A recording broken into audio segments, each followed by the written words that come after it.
But at first, if you want to compete or if you want to really get good, you've got to put in the numbers. But if you get more from yourself, develop more of yourself, now the time management becomes an easier task. Now here's the next thing. Either you run the project or it runs you. I've found out when you start something, at first you're in charge. All of a sudden, a year later, it's in charge. Some of the companies I started, I'm telling you, I'm in control. A couple of years later, I'm out of control. At first, I've got it on the run. 2 years later, it's got me on the run. Haven't got enough time. I'm dizzy with trying to get it all done. So here's part of the key, and that's to get in charge. Say, I'm going to take charge of my health. One of my albums is entitled, Take Charge of Your Life. Take charge of your time. Take charge of your resources, which we're going to talk about next. Take charge of your health. You're the one that's responsible for it. It's not a requirement of society that you not have a heart attack and take care of your family. That's not a requirement of society, but you must make it a requirement of yourself. Society doesn't require that you build a financial wall around your family nothing can get through. That's not a requirement of society. It's a requirement you impose on yourself to build a financial wall around your family nothing can get through. So impose on yourself this self-development of being in charge, taking charge of your life and your health and your future and your responsibilities and all the rest. Next, reasonable time is enough time to achieve all of your goals. Just jot that down. Reasonable time is enough time. I had to learn that. Reasonable time is enough time. Here's why. It's not the hours you put in, it's what you put in the hours.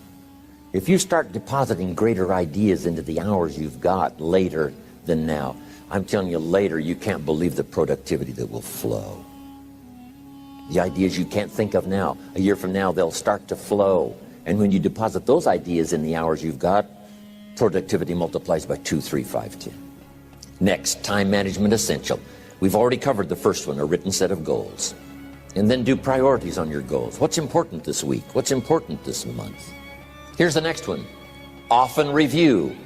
Just go over your goals to make sure that your list is working for you. It's got you inspired. It's got you turned on.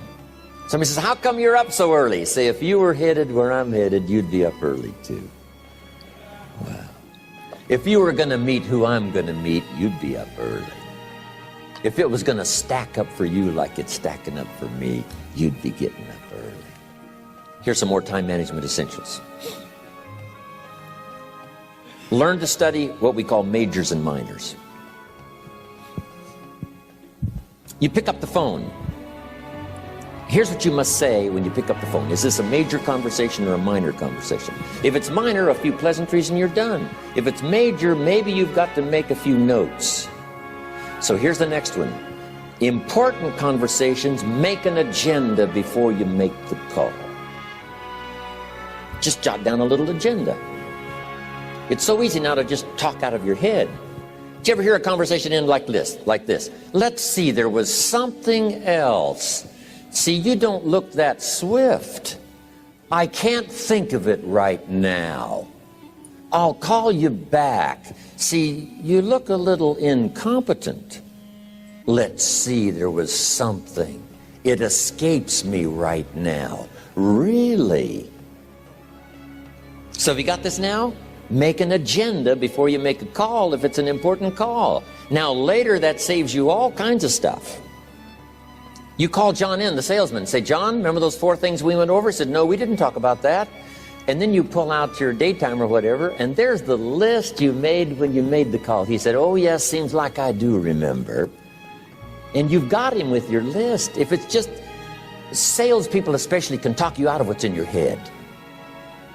It's true. No, we didn't talk about that. And if you don't have a little proof, I'm telling you, it's gone. So make an agenda before you make a call. So what's major, what's minor? Now here's the key on this. Don't major in minor things. If you take up major time to do minor things, I'm telling you, you'll be behind the curve constantly. Here's what we learn in sales training. What's major time and what's minor time? Here's minor time, thinking about prospects. Here's minor time, making lists of prospects. Here's minor time, keeping books on prospects.